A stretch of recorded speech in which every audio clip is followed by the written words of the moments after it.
telling you all about.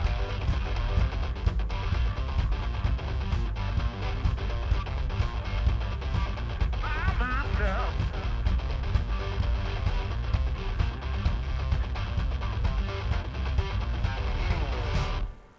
Well, good evening, everyone who's tuned in for another live broadcast from the Duncan Showroom, where tonight it's called Flow, for the love of words. And For the every love of Tuesday words. night, we usually have open mic. We call it Dress Rehearsal Tuesday. Mhm. And you would understand that words mean things. Dress rehearsal. Yes. It's you're kind of ready to go, but you want to experiment, and it's the day before the show actually goes up. Which our show in the 39 Days in the Park is for us thespians. Yeah, it's a Yes. dress rehearsal with an audience. With an audience. Yeah. Hence the concept. Catapulted. What's that word I want? Capitulated. Fornicated. No, begun by Longevity John at the. I see words. I don't know. At the garage, the dress rehearsal Tuesday. Running Yeah, that's for where it started. 20. How many years? It's been 20 years. Yeah. Great concept. And us thespians enjoy it too. Yeah, well, that was the thing. There was a proponent of it that was spoken word, which was when we first started out, there was a beatnik kind of feel to it. There was. There was drums and snare drum and stuff like that. And Bill, and a piano player and two piano players, Rob Yes. McKenzie and Mr. Wilson.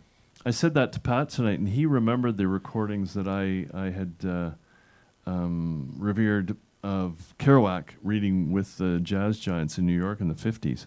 And that's kind of what I was envisioning, but of course never got there. Well, yeah, I thought it did. Of course it did.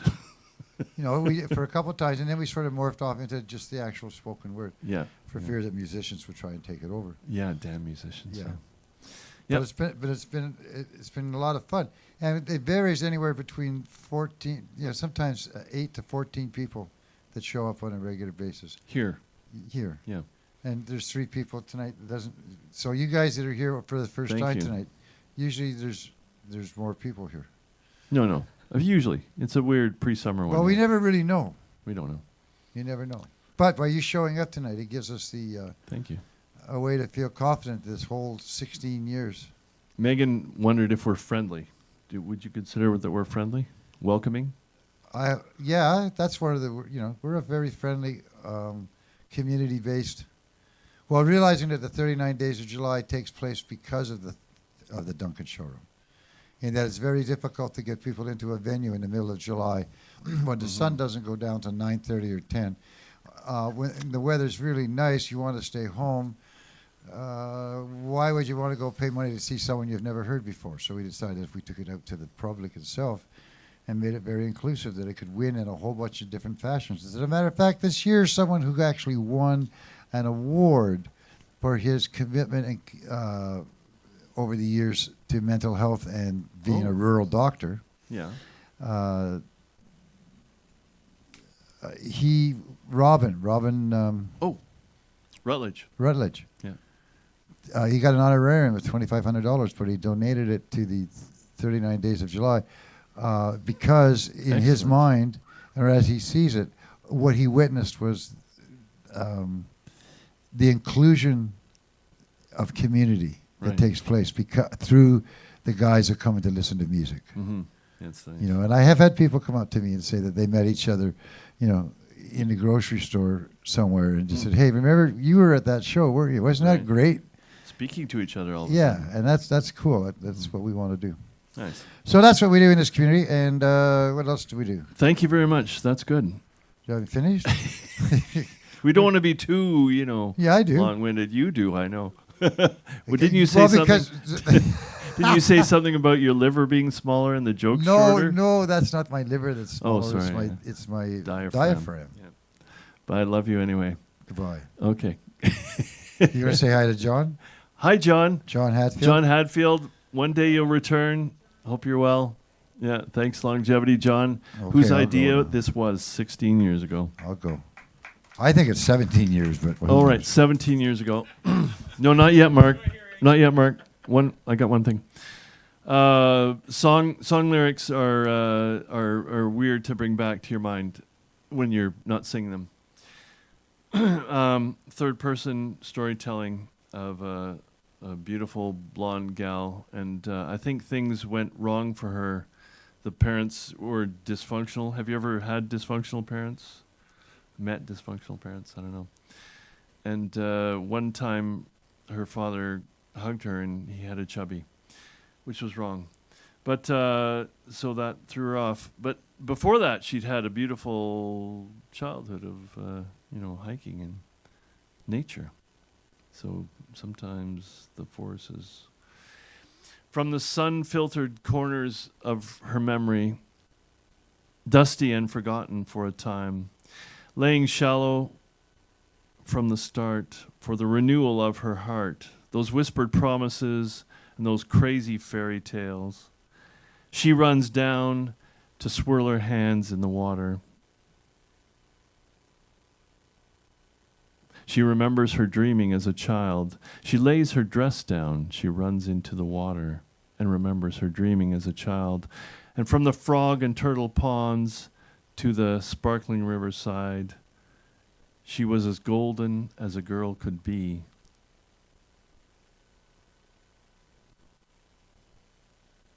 Nope. Well, that was good. That was half the song. Yeah, without the guitar, that's all I got. All right, come on up here, Mark.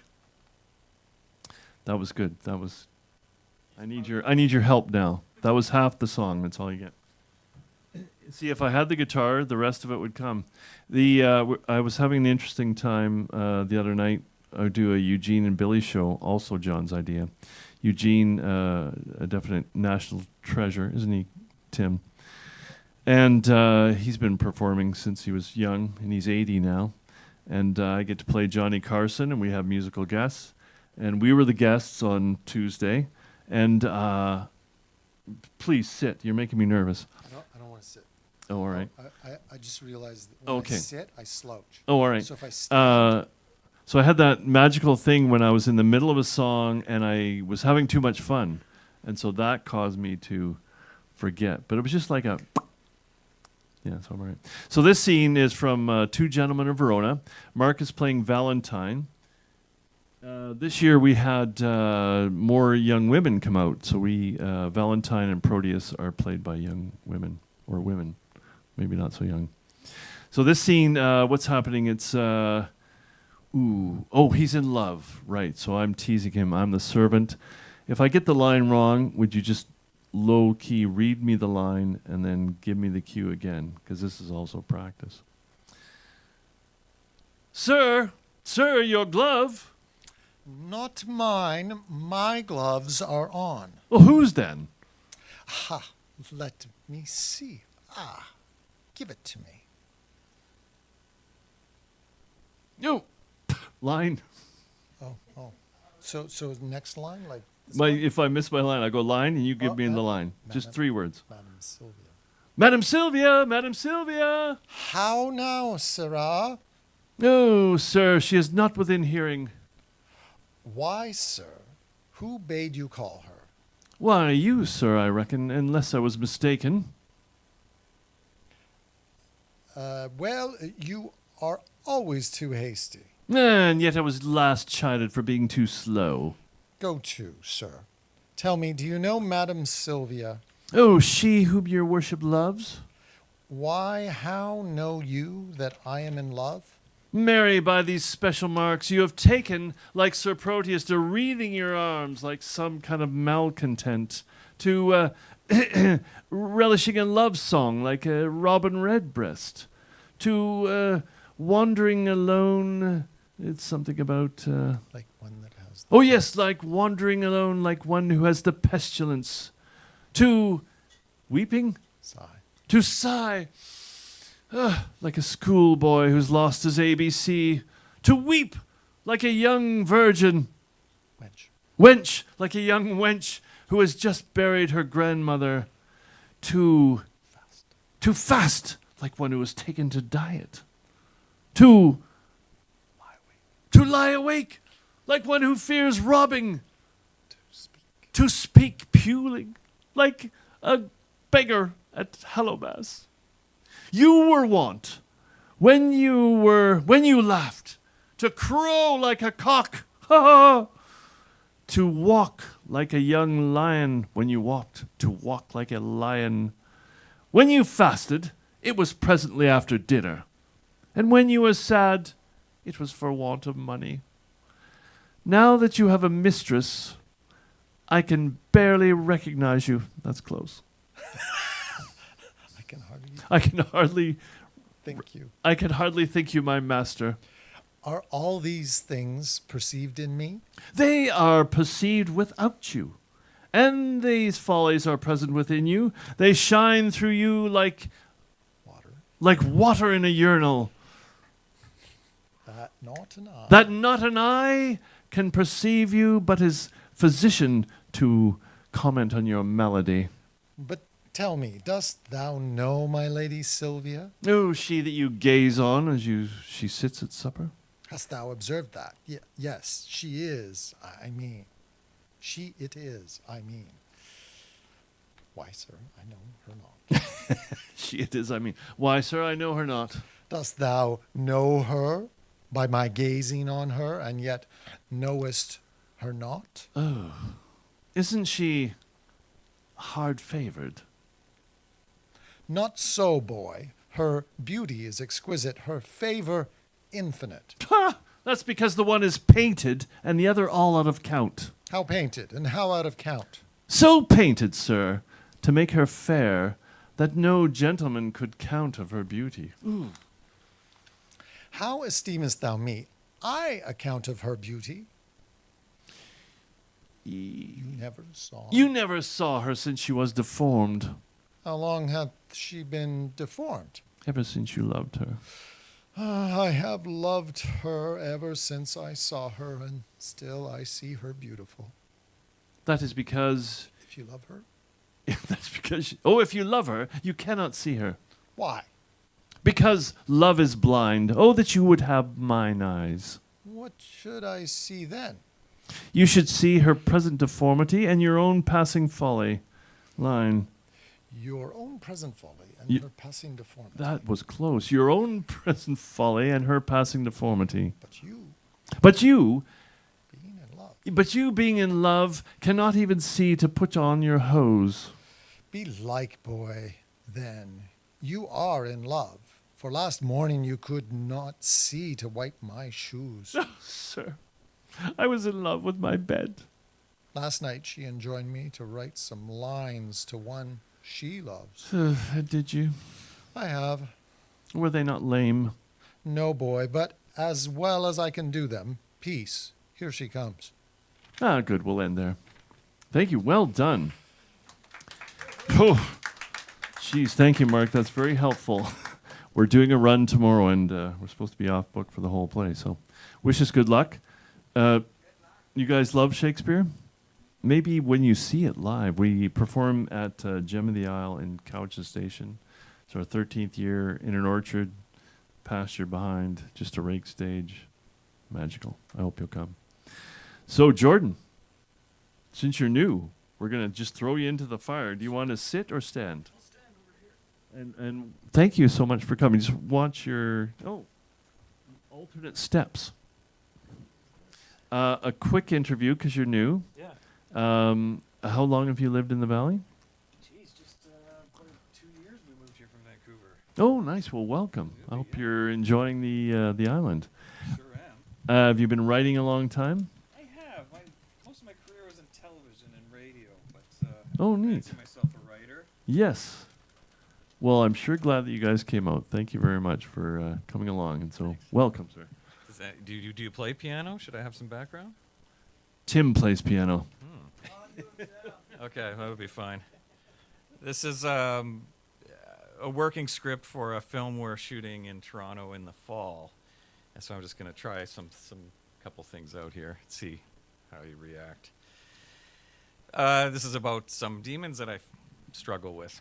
And that's kind of what open mics are for, right? My first memory of booze on the brain, I was 8 or 9, long before my first sip. It was record summer heat, shopping mall parking lot with my mom. Me, boy, I could really use a drink. My mom, I'll make some iced tea when we get home, hon. No, I mean like a drink. Jordan, I didn't even know what liquor was at the time or what it tasted like. Now, what the fuck is that? My name is Jordan. I'm an alcoholic. Anything? I'll do it again. My name is Jordan. I'm an alcoholic. Hi, Jordan. Thank you. Those words get applause in some rooms, and they don't really get you a second job interview. Here's the question I've been chasing my whole life. Did I find liquor, or did liquor find me? I don't come from trauma. I have a great family, school. I wasn't a Kager frat boy, which, by the way, is kind of traumatic. I just kind of grew up romanticizing alcohol. It was more Rat Pack than Ramones, you'd say. A few snapshots for you of how alcohol was the river that carried my pursuits. Hindsight is 2020. The spirit's 60 proof. In high school, my favorite movie was Barfly, and I worshipped Tom Waits. Don't clap yet. Like every white university undergrad, I was the first to discover Charles Bukowski and Jack Kerouac. Wrote my papers into the night with a six-pack and got straight A's. I loved jazz and took up the tenor sax, the booziest of all instruments. Keep in mind, I didn't target drinking as a theme in what magnetized me. Spirits were just an unconscious undercurrent. Yet somehow I had found liquor, and then liquor found me. My first real job, posted on the campus bulletin board, wanted summer student sales rep, no other info. I became the Bacardi Breezer boy overnight. My Dodge Dart packed with flats of sticky sweet coolers to hand out, one for me and one for you. I made my career in a TV industry that stocked production office fridges with wine and beer to keep us editing late into the night. I directed food, music, and travel shows in resorts and clubs where it was normal, even encouraged to drink on the job. I did not seek out wet jobs. Hooch just sort of hovered the whole time. And there's more. I helped write and star in an indie movie called American Beer. I toured the world with a band called Dino Martinis. Cocktail chic, cocktail shtick, and I embraced it, wielding a plastic bar sword in one hand and a sax in the other, and it was romantic. Until I noticed I didn't drink like others drank. I had the wiring, I had the gene, the training. They say man takes a drink, the drink takes the man. I may not wear a crumpled fedora and ride the rails. I present well, but I lost everything to liquor. And then we carry on a little bit further in the 10-minute script. I do love being sober because sobriety is life. It's living anew. It's radical freedom and serenity, reinventing something heavenly, a new heart and a mind I face, this cosmic economy of grace, a clarity and spiritual flow. Now present, I begin to grow. I die to live again, a mirror of spring, pulling on mercy's tattered endless string. I suffer to get well. People are starting to tell. I give it all away to keep it day by day by day. Now, here's a gooder for you. I hadn't seen my two daughters in almost a year. They live with their mom in Kelowna, and I was flying from Vancouver Island to have a late Christmas reunion with them to see my oldest daughter's school play. She's big into theater like I was. She had a huge role. I was so proud. Me and my youngest had a daddy date to see her Saturday show, and I was stoked. The highway was a snowy nightmare on the island, so I stayed in a quaint gingerbread hotel, you probably know the one near the Victoria Airport, before my early flight the next morning. The hotel restaurant was also a pub, like everywhere really, which isn't a big deal for me, usually. Liquor's everywhere, and I have a sober time and tools to move on with. I was excited, a night to myself, and it was wing night, wings. I read my book, ate a dozen hot ones, and joked with the server, and I looked at the half-cut crowd, talking way too loud about nothing. The beer taps smelled like cat barf, the scene I no longer wanted to be in. So I finished my wings, the chapter of my book, and my soda water. I headed to my room and lay on my pillow a proud man and fell asleep to an Office rerun I'd seen a million times. This is how I live now, and it feels three-dimensional, and I'm in love with being present, breathing, life. 11 p.m. Wings, so cheap and delicious, man. I felt snacky. I went down for another basket. Why not? I didn't make her school play. I didn't make our daddy time. I didn't make it. Thank you.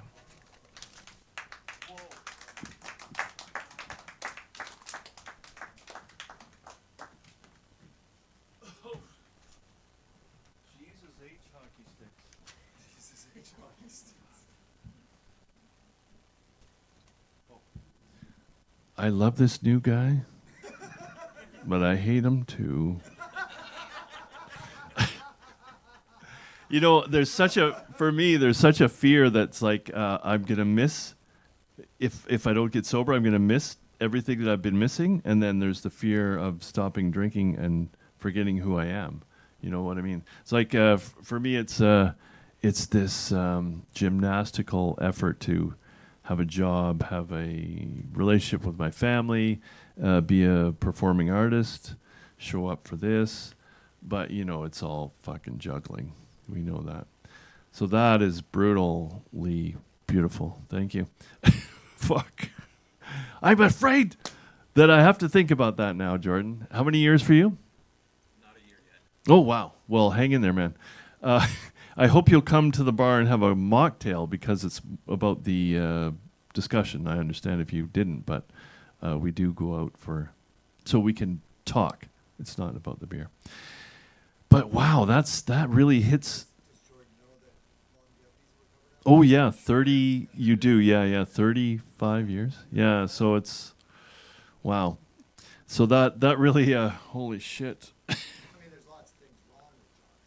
Oh, he's totally.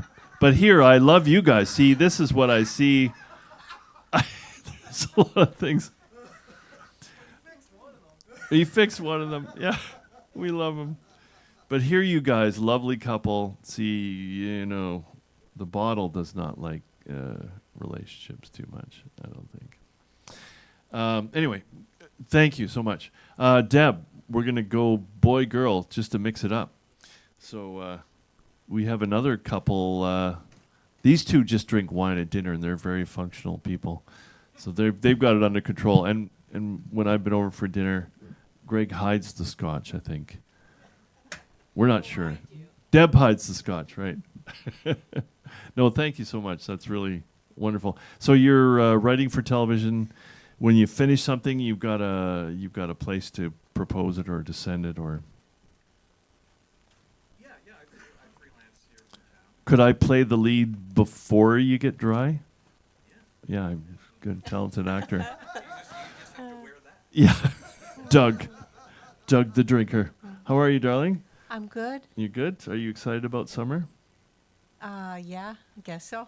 Do you guys come out to the gigs, or is it too hot or too late in the evening, or do We're you come determined we're going to. this year? Yeah. So much good Yeah. stuff, and Yeah. it's like your living room. You're in a park. You're, surrounded by people with this wonderful music, and it really is fun. Mm-hmm. Bring a picnic. This is a great community. It is. Yeah. Thank you. What are you working on? So I just want to say I so enjoyed your reading. Yes. Yeah, it's great. It's great to have more people here. It really is. We need new blood. It really is. And this is just like the best place to share your work and allow it to grow. That's what I've found. I write fiction. And you work hard at it. I almost don't. Well, I'm always in progress. My stories are always in bloody progress. So, but I find that when I read them here, I can somehow hear better when you're listening. And I'm working on a novel, long, messy love story. And I read from it the last time I was here. And Yes. after I left, I thought, oh yeah, no. Because I think with fiction, one of the things that I find the most difficult is figuring out whose story is it to tell. And after reading here, I had a much better idea of that. It's a helpful editing tool. Live reading. Yeah, no, it's been as helpful as writers' workshops or anything. Sharing my work here, there's there's just some particular magic about a mic and people who listen and who care. And also, I love the whole process. I have to say, the best part is the process for me, the revising. Ooh, you like editing. I adore it. Yeah, I love you, Deb. Yeah, Welcome. thank you. I need my glasses. I remember enough of what happened, although time is thickening and the moment is gone. Here with me on the cold hardwood floor in our dining room, my body useless, and Joe at my side, not knowing what to do. I think he called an ambulance. Why aren't they here? The ceiling light burns my eyes, and the off-key hum of the electrical base heater is making me crazy. I don't understand what's happening to me. All my sensory perceptions torqued to madness, the sounds, the colors, the smells obnoxiously loud and nauseating, while the moment itself is no longer pressing. But yes, I do remember enough, I think. We'd been gathered for coffee at our made-for-two dining table with sunlight leaking in from the patio doors, a spotlight across the dark maple in the empty spot where Joe's plate would have been if he were staying. He'd arrived to our morning ritual shaved and dressed in a flannel shirt and jeans. It was Saturday, and he had a date with the boys, their weekly bullshit session, an event he'd never miss for anyone. From beyond the patio, a varied thrush sent out a long whistle, alarmingly shrill. It hurt my ears. Gulls squawked and baby eagles chuckled, I think, the standard issue blessings of life along the ocean shore. In many ways, it was an ordinary spring morning, wasn't it? A sea breeze came in through the nearby window. I'd taken a bite of toast, I think. It was smeared in bright red strawberry jam, the last of the year's previous canning. In a month or so, I'd make a new batch, sterilized jars waiting in line on the counter, the canning pot on the stove.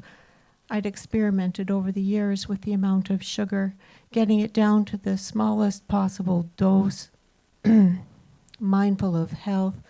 That jar lifter thingy with the ergonomic handles and spring hinges, the molded grip.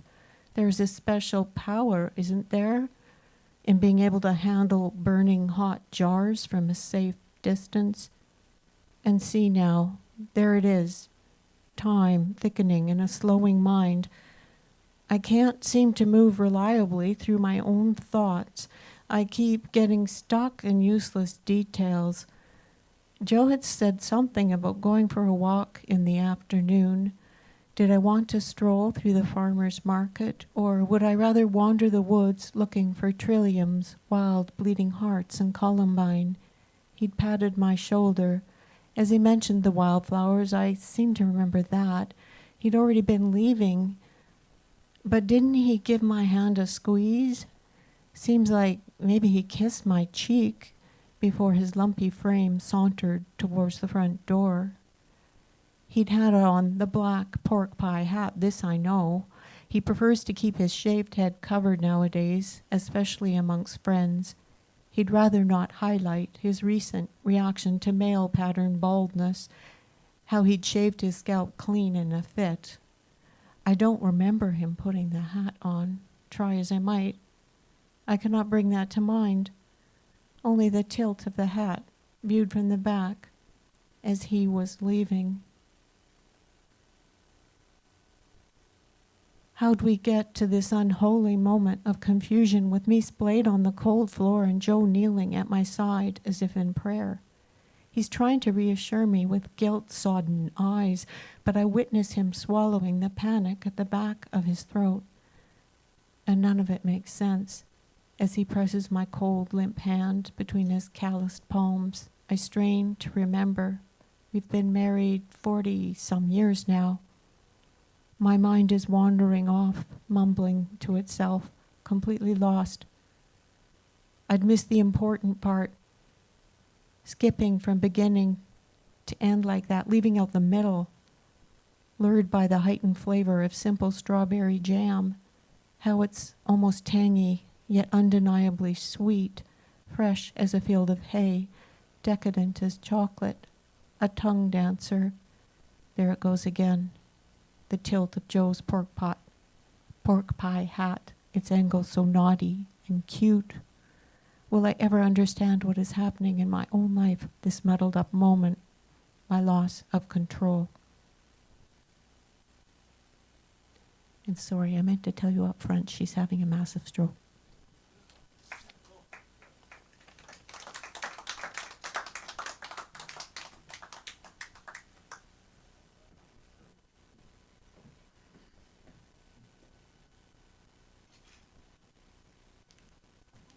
I had to move the snare drum. It was ringing. Marcus, come on up, young feller. And because there's new people, I get to ask you one question, I think. Mark Primer, when did you first become interested in writing? Were you young? Teenager? Adult? I think I wrote a shitty poem. Years ago about laundry, Oh, nice. about a pair of jeans. Right. As From an the- adult? From the point of view of the jeans. Oh, good. Yeah. Going That through was, the wash. that was your starting? No. Right. Right. So you're an I think adult. No, actually, sorry.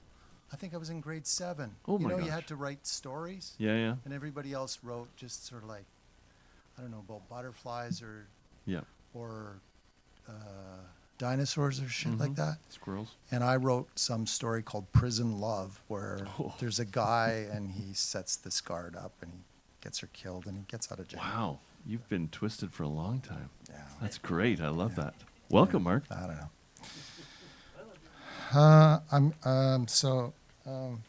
I picked up. I've never read Robertson Davies at all, and I went to university, and my friend Bill was such a fan of Robertson Davies, so I decided I would pick up one of his books. And somewhere in the first 35, 40 pages was a section which I thought was just fabulous. And I can't read it all here tonight because it's just too long, because it's probably rings in at about 8 pages, and that would probably get me thrown out of here. So I'm gonna try reading the start of it, and then fill in the middle section as best I can, and then finish it off with the conclusion. And what I like about this is that you realize that this big chunk of writing is all just to establish one point about the main character, his disposition, or his how he's going to proceed through life. When I was 8, I fell ill of scarlet fever, and I bear some of the marks of it still. How did I get it? Or should I say, how and why did I catch it? For as a physician, I have always been aware of the wisdom that lies in the notion that one catches a disease rather than being caught by it. From time to time, I wandered down to our little railway station, which was not much more than a shed, and stared at it and mingled with the passengers who got down on the platform for the 5 minutes or so that the train halted, to stretch their legs and perhaps to wonder at the nearness of the forest and the great silence that enwrapped it. Did some infected carrier of the disease cough or sneeze near me? That was the received wisdom of the time about scarlet fever. That was how it was passed on. One day, a queer thing happened, which I never told my mother. The train halted, and among the passengers who stepped down to the platform to take the air were 3 girls rather older than I, 11 or 12, I should say, and they eyed me curiously as I scowled back at them. They whispered and giggled among themselves, and then the boldest, she had ringlets and wore a white bunny skin coat and overshoes trimmed with the same fur, darted forward and kissed me full on the mouth. They hurried back into the train, squealing with juvenile sexual excitement, and left me red in the face in the middle of a group of laughing adults. Was that how the infection was passed on? Whatever or however, I think I caught scarlet fever from that young hussy, and after a few days of moping, sore throat, and occasional vomiting, I was extremely ill. My mother consulted the clinical thermometer. My temperature was 103 Fahrenheit, and I was covered with a flaming rash. Dr. Ogg was called at once. Dr. Ogg was not an ornament of the medical profession, and he was rarely called to our house except in extreme emergencies. Dr. Ogg was a drunk and a failure. His wife had run away long ago to pursue a life of shame in Winnipeg, which must certainly have been more lively than life with Dr. Ogg. Since her departure, the doctor had declined into dirt and moral squalor.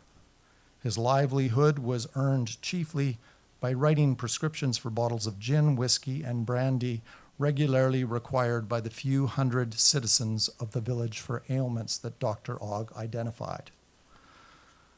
This was an era when the sale of intoxicating liquors was forbidden by law in Canada, but a qualified physician could prescribe them when they were imperatively needed, and qualified physicians regularly did so, though rarely on the scale of Dr. Ogg. As there was no pharmacy in the village, he kept the stocks in his own professional premises and thus had the advantage of being able to sell them at his own prices. He was, in fact, a bootlegger raggedly cloaked in a physician's gown, but when there was an emergency, it was still remembered that he was also a doctor. Dr. Ogg appeared at my bedside smelling strongly of disinfectant and brandy. He was reasonably sober, for he feared my father, who could have made trouble for him if it had become too much of a local disgrace. He examined me and sniffed at me, I have never forgotten that, and beckoned my mother out of the room to tell her that I had scarlet fever, probably in the form of scarlatina malarius, and that it was an extremely dangerous disease. For the present, there was nothing to be done except to keep me as comfortable as possible and let the fever take its course. When he left, he went to my father's office at the mine and told everybody that it would be necessary to quarantine our house. Everybody had forgotten the fact, but Dr. Ogg was medical officer of health in our district, and this was part of his duty. If the disease got to the Indians, he said, there would be hell to pay, because they had no resistance to it, and the consequences would be so frightful. So, some telegraphing was done. The next day, the eastbound train brought several red placards from Winnipeg, which were duly tacked on the doors of our house, warning the public to keep its distance, because something not too remote from the plague lurked inside. My father, deeply reluctant, had to move out and to camp in his office, and to camp in his office at the mine. Inside the house remained my mother, the Indian girl who served as hired help, and myself. My mother was my nurse, living in an adjacent room. Dr. Ogg visited us twice a day and became more and more depressed and despondent. Why did my mother and Dr. Ogg not get the disease to which they were daily exposed? Why have I, in all my years of practice, never caught anything from a patient? I think I know, but my theory would not look well in a medical journal. My temperature went from 103 to 105 and stayed there for several days. I was twice daily put in a cold pack, a sheet soaked in cold water, enclosed in a blanket to reduce the fever, but without success. At last, the thermometer rose to 106, and Dr. Ogg told my parents that I was not likely to live overnight. What happened then, I know only because of what my mother told me years later. An evening fell on the day when Dr. Ogg gave the bad news. Some Indians began to appear on our lawn outside my bedroom window. They made a clearing in the snow and set up a tent, a simple affair of poles leaning inward and bound together at the top, a teepee or wigwam covered in skins. My mother did not understand what was happening, and it was my father who told her when he came for his usual sundown visit. She talked to him out of a window. So I'm going to skip ahead so that I can get to the conclusion. So he suffers through this illness, and essentially, if Dr. Ogg is science and the natives are some sort of spiritual mysticism, he comes to the conclusion that it's the mysticism that saved him. It was 10 weeks, however, before I was in any real sense recovered. There was a long and disgusting period when I had to scurf off the brown flakes of skin that were left behind by the fever.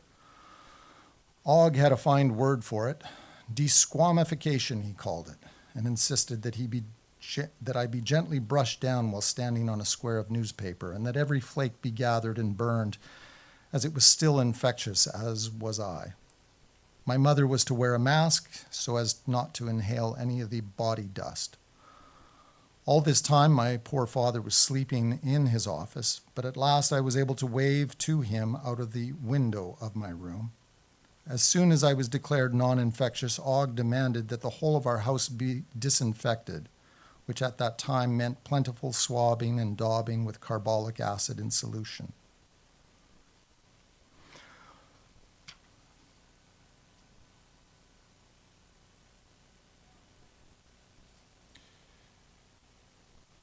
I'm going to skip further ahead.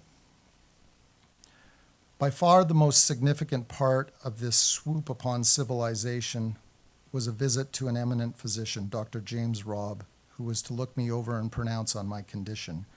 He took a long time about it, and I now recall him as a thorough and expert diagnostician.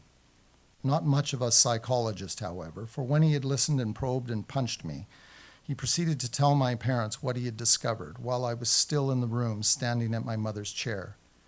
I was, he said, delicate.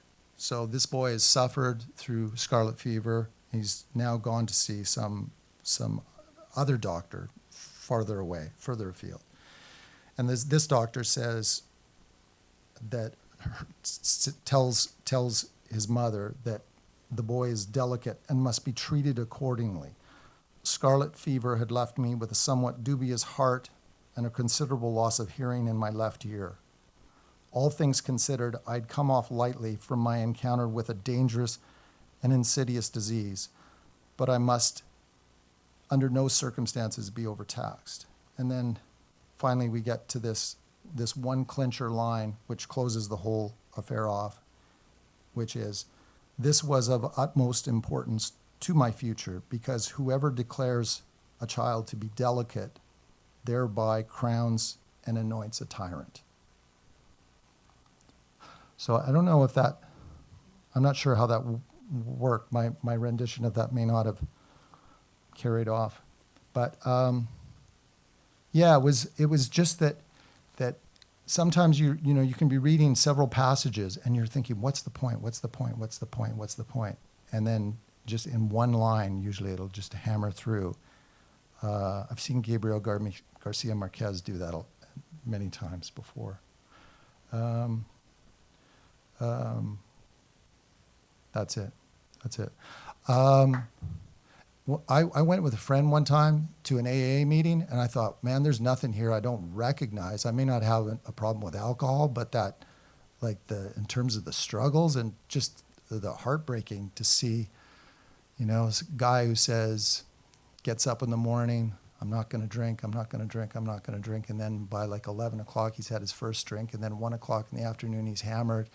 And he hates himself so much, right? And I was just like, whoa. It's, that's tough. So anyhow, good place to come. Thank you.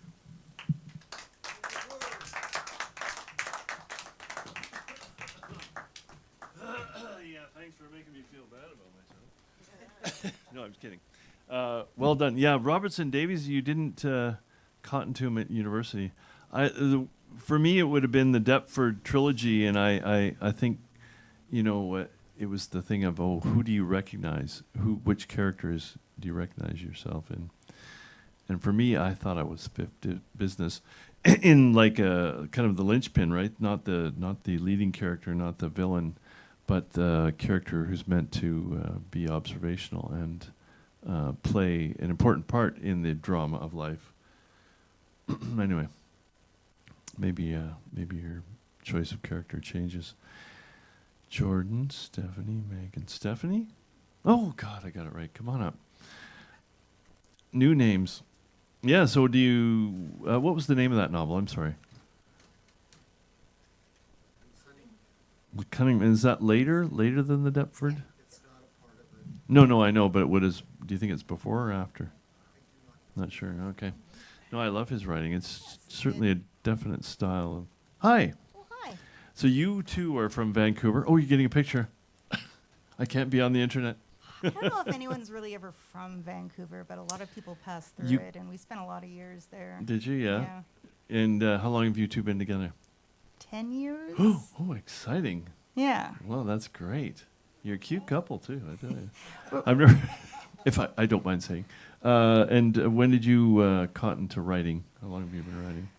Well, I'm an English teacher. I've been teaching English for 22 years, and before that, I was, of course, I was an English major and studied creative writing. I was a journalist for a little while. But these days, it feels like usually I'm only ever writing when I'm trying to do the same assignment my students are doing, so I can convince them to do it. Right. So, Good. yeah, it's a lot of creative nonfiction or poetry and short works, and Nice. So you take Yeah. the challenge yourself so that they're not alone. yeah, That's a good idea. Teachers, yeah. pay attention. Well, welcome. Good to have you here. Well, thank you. Yes, and being a teacher doesn't always make me immune to some of the more annoying projects that teachers assign. And I have two sons. They're in high school now, but the piece I'm going to read, I wrote it when they were in elementary school. And it was one of those seventh levels of hell that if you're a parent whose kids have gone through the system, you're familiar with the poster project. And sometimes the poster project reappears year after year, and you have to dredge out the same old tools again. And this was one of those, except I had just divorced, and the poster project that my child brought home was a family tree, and I just didn't even know what the family tree looked like anymore. And at the time, of course, I was teaching spoken word to my students, and so I'm sure this was 10 years ago, so I'm sure that's what I was trying to sound like, but isn't it fun when you read something from 10 years ago? It sounds a little more Dr. Seuss to me now, but maybe that works as well. So this is just called Family Tree. Second year in a row, poster board in tow, he pastes pictures proud, draws a tree so he can stand and say, "Listen up, grade 3, here's my family. There's 4, few more, but not you. You're not on the board. Because in this unit, I've learned to define what's mine. I've pruned the old vine, fine-tuned what's me, become a great boaster, and learned there's not much room on this poster." It's in-group profanity, this slippery humanity. I wish for the vision to nip boards with their hedges, exclusivist edges, and plot our family plant on a map. Begun in a garden, brewed in a pond, and spread beyond apes, not losing its bond of each to the other, world without end, Jews with the Muslims and Buddhists, all friends. The myths all repeating and finding one chorus, parts soft, meaning porous. Not the sharp of who's in and who's out, crescendo in volume to cover our doubt. There isn't a fire that can burn a light out, but there is a world to draw to an end. A world of exclusion, race wars, of boundaries, self-interest, of mine over yours. But the kingdom won't come from the sky and drop down. It's within us, grass-rooted and seated, this town. It's there when you speak it. The rest falls away. The ethnic dogmas where boundaries held sway. It's one family tree I'd put on that board. See, teacher, my family is old. It's broad as the desert. It winds as the Nile. If you want all the names, it'll take me a while. This fold runs deep, Hebrew and Greek, and really my train, it can serve for all of grade 3, so you put your boards down and no one gets hurt. We're in this together, kicking up dirt on a path to bring back each branch that we've broke, all fruit, folklore, remaining one oak.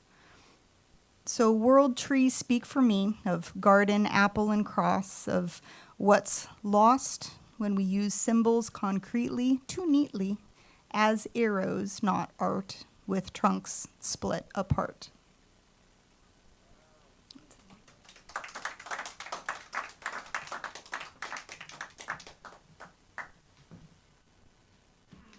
Thanks, Stephanie. Are you still teaching now? Whoa, the way she said that. Whoa. Is it a trial in modern classrooms? Wow, wow. Just finished writing my report cards today. Oh, what school are you at? I'm at Shawnigan Lake School. Shawnigan Lake. Oh, private school. Oh, that's different. Is it different? Yeah. Yeah, well, I'm glad that you're here and that you and Jordan met, because who would divorce you? You're cute as a button and talented. Come on. That dope. So I hope you guys will come back. We sometimes we do August, but definitely September. So it's always the last Tuesday of the month. I hope you'll come back. And Greg, husband to that great gal, has one of our favorite books called, we were talking about the red-green thing, or the how men deal with feelings. Well, see, everybody else is talking about all this, wonderfully written fiction and such. Right. And I'm just going to get to the facts. Okay. Yeah. Welcome, So that's Greg. fuck feelings. So I started this new thing where I go and I'll grab a book off Deb's bookshelf because I forgot to pick something to read for tonight. And so I'll find something in there. So I picked up Fuck Feelings, which it's the self-help book that tells you self-help books suck. So I'm on to chapter 4 here. Fuck helpfulness. Helpfulness is supposed to be a higher form of goodness. But you should know by now that if it feels good, and helpfulness can feel wonderful, it can be dangerous, like other sources of wonderful feelings. Heroin. In fact, altruistic feelings, efforts, almost always carry a high risk of making things worse. Yet most religious leaders, therapists, politicians, professional do-gooders talk as if you can never do enough to help your fellow man. Meanwhile, history has too many examples of people with best intentions, from missionaries to armies, the developers of OxyContin, who ended up helping people to death. The truth is that helpful feelings are what drive us to try and change others, whether it's possible or not, with regardless of unintended consequences. The most strongly motivated and dedicated would-be helpers have been known to kill people in order to protect them from spiritual harm.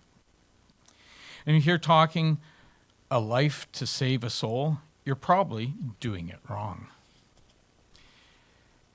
Yes, other people need and deserve our help, and we have special responsibilities to help our families. The fact is, however, that many of us have an on-off switch in our brains when it comes to helpfulness. If it's on, we feel responsible for whatever happens to our helpees, and guilty if we neglect to do something that might help. If it's off, too bad. They're on their own, and there's no guilt to worry about. We avoid in-between commitments because it makes us feel more uncertain about what we're supposed to do and whether we've done enough. Unfortunately, most of life isn't in the convenient on, off, or black and white decision areas. It is the in-between gray areas you have to do less and think more, also known as the place most humans hate the most. Helping indiscriminately, reacting reflectively instead of thoughtfully, does harm when misdirected, misappropriates resources, and raises risk.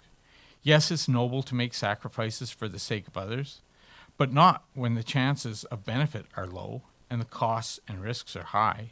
Many helpers by nature are not interested in doing cost-benefit analysis. They live to help and despise risk-benefit managers as cold-hearted, selfish, and timid. They would readily sacrifice their entire family's resources for an incurably sick child, regardless of the impact on the health and welfare of the other kids, whose chances of growing up healthy and safe are diminished with each noble act. Resist the call to helpfulness and the rush that comes with it unless you're willing to acknowledge the potential to do harm and evil. There are methods for managing this powerful emotion and the dangers it creates. So if you want to be helped to be a better helper, read on.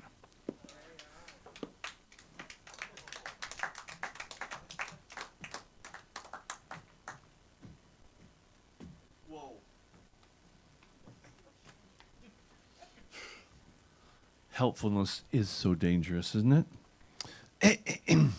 I have periods of trying to be helpful.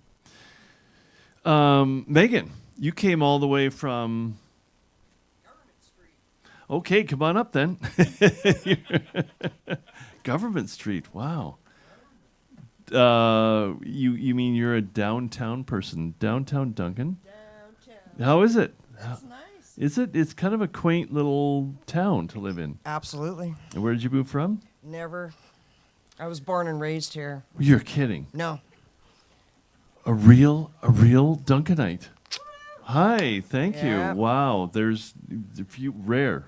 I right? know. Yeah. Born in King Daughter Hospital. Wow, where was that? That's where Cairnsmore is now. That was the original hospital, right? That's oh my God, what's right, your yeah. surname?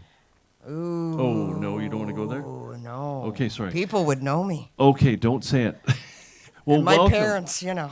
I know. Welcome. I'm so glad. A real. What's that? We're Yes, incognito, I'm right? incognito, Don't ask yeah. such questions. Yeah. Well, welcome. I'm glad you came. Thank you. All Thank you. This is a poem by A. Thompson. It's called Gather Up, and it I would like to recite it because of all the I worked in psych and all the homeless people. Okay, and they're not just the drug addicts, but these are people that I'm talking about. They're couch surfing, etc., etc. So this is for them. So it's called Gather Up. I shall gather up all the lost souls that wander this earth, all the ones that are alone, all the ones that are broken, all the ones that never really fitted in. I shall gather them all up, and together we shall find our home. Thank you. Pretty good, eh? Thank you, guys.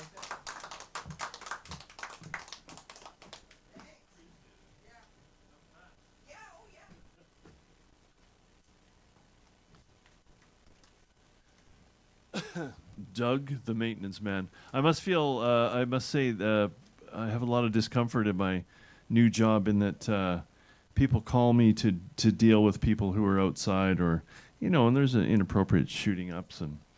But it's a weird position to be in that, for a sensitive fellow like me, to be called upon to protect the perceived safety of shoppers and business owners from seeing what's real, what's happening in the streets. So yeah, it's kind of an odd position. So thank you for that. Appreciate it. Hope you come back. And Richard. Oh, we got two guys. So the boy, girl, we almost made it. But Richard, come on up. You being historical or fantastical this evening? Ooh. Oh, nice. All right. We'd take either, yeah. And where were you born? I was born in the Cochin District Hospital. You as well. Yeah. Two Duncanites in a row. Do you two know each other? No? You don't recognize each other? Okay. Well, welcome, sir. Okay, and I lived up at in a logging camp at the end of Lake Cowichan, Camp 3 or Nitnat Camp, from when I was about 6 years old to 10 years old. And this last weekend, there was a memorial for one of my next door neighbors, there, and somebody that was like, a couple of years older than I. And so I've been thinking a lot about that living in this little logging camp that it had only railroad access. So the only way of coming and going was ordinarily speeders, that just two-axled machines that went along the railroad track, or Lokies. There was two different kinds of shays and climaxes, and so what was I going to say? Anyway, about 1962, they had a reunion. And it was 25 years after this camp had disappeared, totally disappeared off the face of the earth, and so I was going to read a few things from this, some of it's poetry, actually, and some were just memories, kind of. So I don't know what I should start with. Memories of a steam train. How's that? Okay. And a chap by the name of Dickie Ray. He was a year or two older than I at that time, and we went to a one-room school, just about 12 or 14 of us all together, and anyway, memories of a steam train. The shays and the climaxes with the firebox aglow. I was here to see their passing, and was sad to see them go. 20 cars of hemlock and 20 cars of fir, 10 loads of cedar waiting on the spur. Ease the throttle open, listen to her moan, chugging up the switchback, one engine on its own. Dropping down the incline, running a little fast, the hogger out the window, watching ties rush past. Water tanks along the line from mile O to 63, they gone from the mountains, they've gone from BC. The memory of their songs as they ran through the cut, the memory of their whistles from my mind I cannot shut. If you listen in the evening to the sunset quiet glow, from the reaches of your memory you will hear them moan low, moaning low. The shays and the climaxes with the fireboxes aglow, I was here to see their passing and was sad to see them go. And that's courtesy of Dick Ray, okay? And here is another little poem, and it's the author is unknown of this. And they steam trains, they have to keep them hot all night, hey, and so they just sit there and they sleep all, well, they call it sleep, hey, and they make all these weird noises. I can remember we used to, or sometimes just go up and in the cab, and you'd hear all these noises it would make. And anyway, this is this unknown author. He writes a little. It sounds like a poem. Why is it that your climax engine has to ding and dong and fizz and spit and bump and gurk and hiss and pant and grind and hoot and toot and whistle and wheeze and jar and jerk and howl and snarl and puff and groan and thump and boom and smash and jolt and screech and snort and slam and throb and roar and rattle and yell and smoke and shriek like hell all night long? Author unknown. Anyway, what else do we have here? Here's some just memories of different people have just little one line or memories. And and this is sort of things that were, just everyday things that they talked about and happened, and memories. Okay, bingo. Ron calling out, heads down and arses up. Being offered a drink out of a work sock on the speeder. Molly sitting on a log crocheting, while a fire rages up the side hill. Waiting in U-boat for the speeder man, while the speeder men were in the pub at the foot. And then there's some, looks like swear words actually. The beach party at the camp. Marion remembers a shower full of crabs. I remember the next AM, the stove full of crab shells. Kids' Halloween's party. Kate Smith's, that's the school teacher's, school Christmas concert. Robbie Burns' dance. Not being able to use the electrical razor while Lux Theater is on, or anything else, actually, for that one. During the war, Burl Fink getting word to the kids in the elementary in the commissary before the crews got in. Kids catching oranges and apples as a Loki went by. Thanks, Pete. Wednesday, after supper, the kids heading for the cookhouse to get the melted ice cream. When the old 107 speeder took off alone early one Sunday, ending up in Colwood. Now that's really something, I think. Colwood is a long ways from the end of Lake Howichan, and I was thinking they're talking about these automatic driving cars, Well, here the old 107 seater that made it from Colwood, or from Kaikus to Nitnat to there to Colwood. It's a long way. And then the Sunday morning, when 5-year-old Roy Burns started up the speeder. When Chris Kilmenu lost his teeth down the biffy and the subsequent evacuation.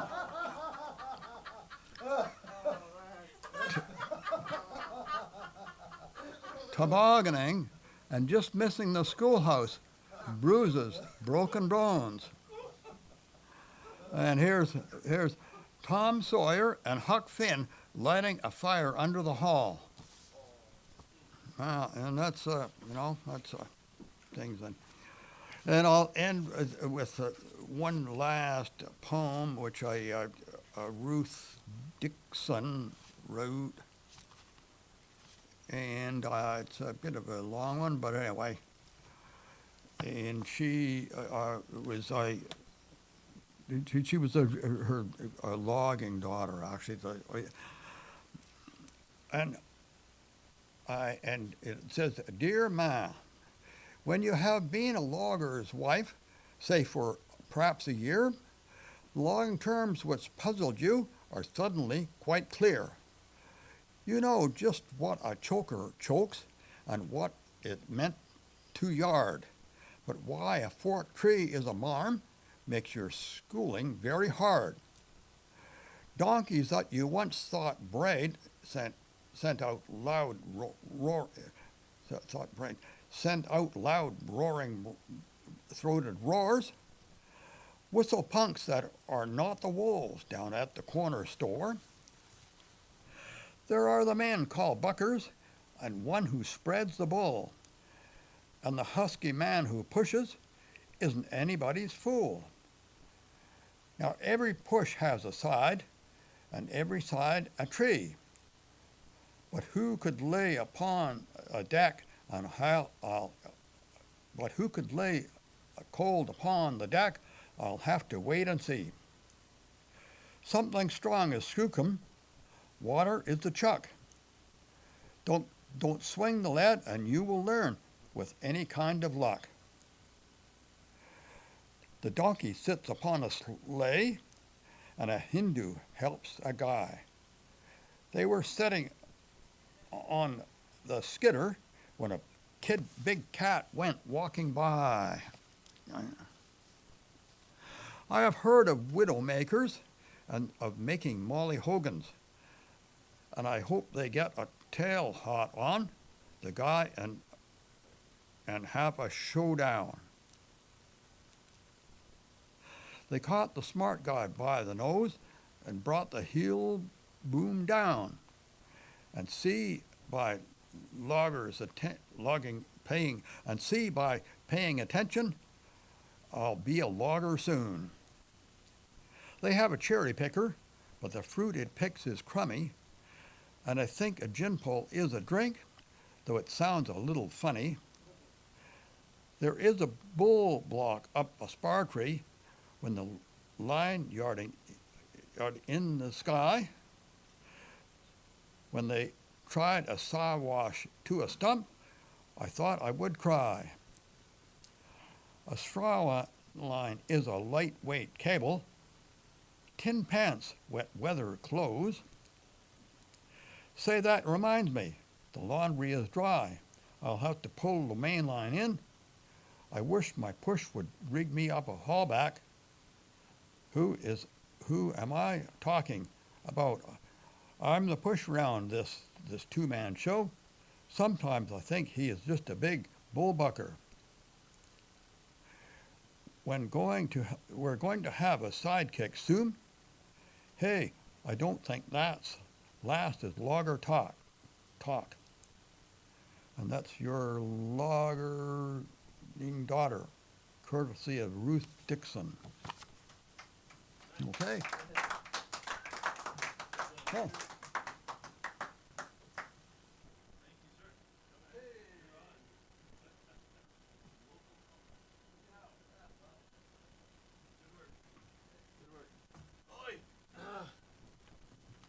Wow, the glasses down the Kaibo.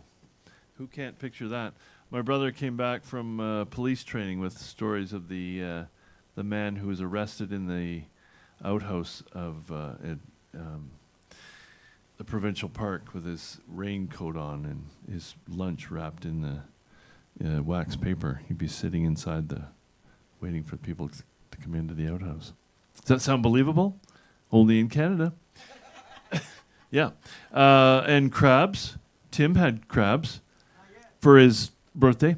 And that one, the sound poem, that was a great piece. The locomotive piece, right? Should definitely be a hip hop. Yeah, that's great stuff. Okay. Gord, did you bring something? Gord hasn't been here for a while. A book. Well, you're last, so make sure it's have you had an excerpt that you've thought about? Oh, that's great, Gord. That's great. We'll love you for that. Maybe a concise excerpt, Gord. Pick something juicy. Come on up. Come on. We trust you. Almost. Yeah. You, me? My name, Gord. Mark is going to heave his book at you if you go on too long. But no, what a nice evening. And again, thanks to the new people for coming out. And hopefully we'll see you again in August or September. Check the schedule. How have you been, sir? Sit. Gord is a songwriter, a historian. What's that word for not voluptuary, one who likes good wine and food. What's that word? No, that's me. Epicurean? No, I don't know the word. There is a name, yeah, but I forget. You it. know. Yeah. Okay. Yeah. Anyway, welcome. Good to see you. Okay, thank you. We trust you. Thanks, sir. Okay. Are there any Canadians here? No. Yeah. Okay, because this book is called The Penguin Book of Canadian Jokes. So I'll just read a few, and you can tell if indeed you are a Canadian. I won't go on very long because I haven't really vetted much of this. Why don't New Brunswickers audition for parts in Star Trek? Answer, they don't want to work in the future. Anyway, some of these might be offensive. Did you find this in a bathroom? It was actually, Did you find it in a bathroom? no, I didn't. No, I didn't. And I did have a look through here, and if I did find some. Here is a well-known story about a Newfie and a Texan who met by accident and began a conversation. The Texan asks the Newfie, "What do you do?" The Newfie replies, "I'm a farmer. I have 40 acres of mixed farming." "What do you do, mister?" "I'm a rancher." "And how big is your ranch?" Uh-oh, everybody's heard this joke before. "Well, if I got in my car, drove from now to sunset, you would still be on my ranch." The Newfie looks very sympathetic and says, "You know, I had a car like that."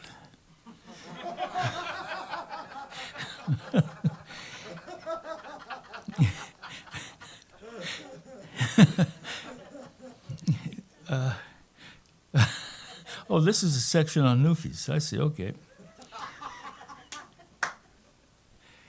What's the new taste sensation in St. John's?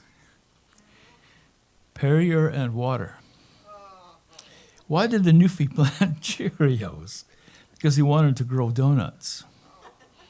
Why did the Newfies salute the refrigerator? Because it's General Motors. Why did the Newfie drive up to the gas station and demand tomato juice? Because his car had a V8 engine. Oh, not so good. Hey, the refrigerator was made by General Electric, not General Motors. Okay, well, Newfie, it's in Newfoundland, Newfoundland. What kind of joke farm is this? Or it could have been Alberta, Anybody from Alberta here? Well, I am. Now, okay.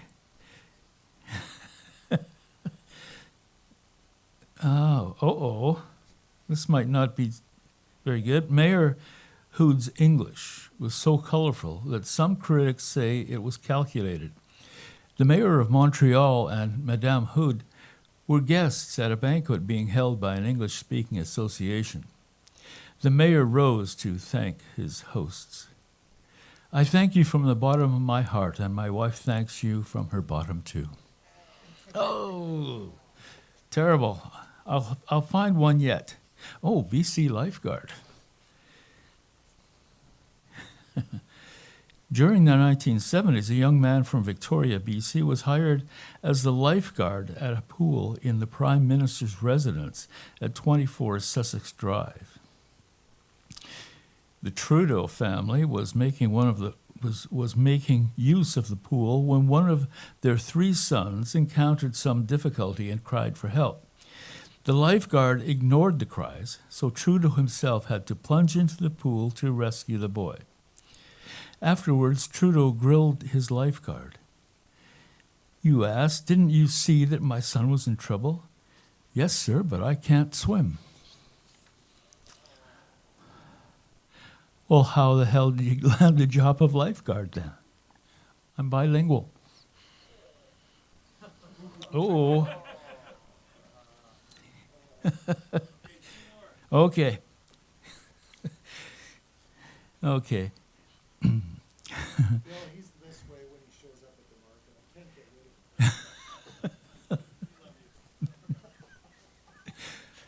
of him. And here's one about Mark. He'll appreciate this because he is from an Edmonton businessman returned to his hometown after living for 6 months in Quebec, where he worked for his company's branch office. As he was driving down the familiar streets, an automobile sped through a red light and struck his car. Looking over the extensive damage, the businessman angrily walked over to the careless driver and complained, "For months I lived in Quebec where they have the worst drivers in the world, and I didn't get a single scratch on my car. I'm back home in Edmonton one day, and you come along and practically demolish my car. What's the matter with you anyway? The guilty driver looked up, wrinkled his forehead, and replied, Quoi? Je ne parle anglais. Anyway, we'll try one more here. So what,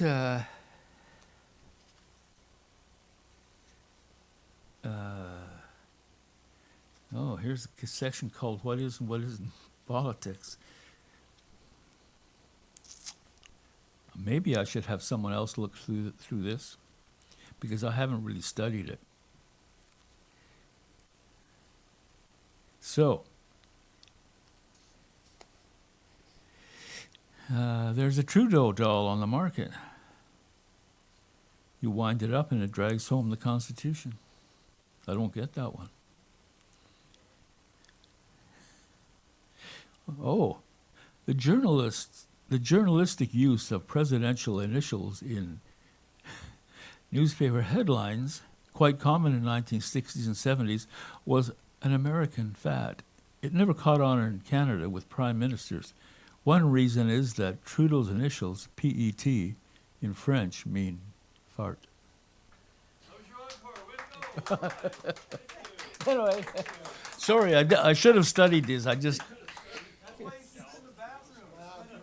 Yeah, it's John Robert Colombo. I think we might have heard that name. Thank you. Tim is such a good researcher. Epicurista, that's a modern term for somebody who loves food and wine. Yes, thank you all for coming out. And hello to Helen and Bob, two of our favorites who are not here tonight. Hi, Bob and Helen, and our loyal, and it's so good to have new blood out. And John Hadfield, who is at home writing the full-length novel, Narcissist, I Love to Hate to Love to Hate to Love. Right, Mark? I think it's called. And no, we hope John makes it out one day, because we miss him. Don't we? Yeah, we miss you. We miss you, John Marks. We do. We're thinking about it. We're getting better aim. Anyway, we'll be back. Thank you so much for coming out, you two. That's nice. And Megan, we had two real Cowichan Valley people out here tonight. That was brilliant. So we'll see you in August, hopefully. And don't forget to support all the things going on at the Duncan Showroom, and especially 39 days.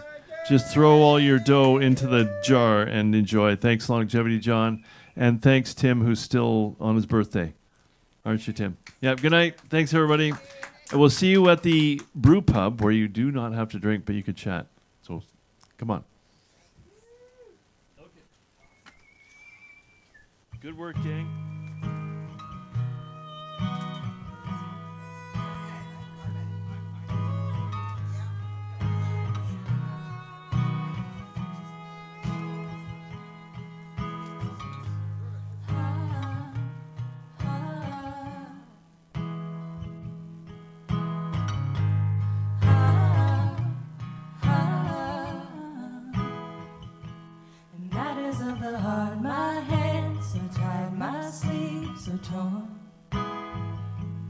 Gave you all I have to give, you always wanted more.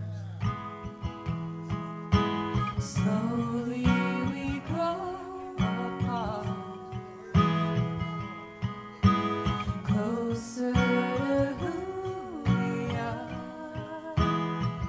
Baby, if I keep running to you, I'll be running till my feet turn black, till my lungs collapse and I wouldn't come back. I can't give another year to you. Another second's gonna drive me mad, and I won't do that.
I wouldn't come back.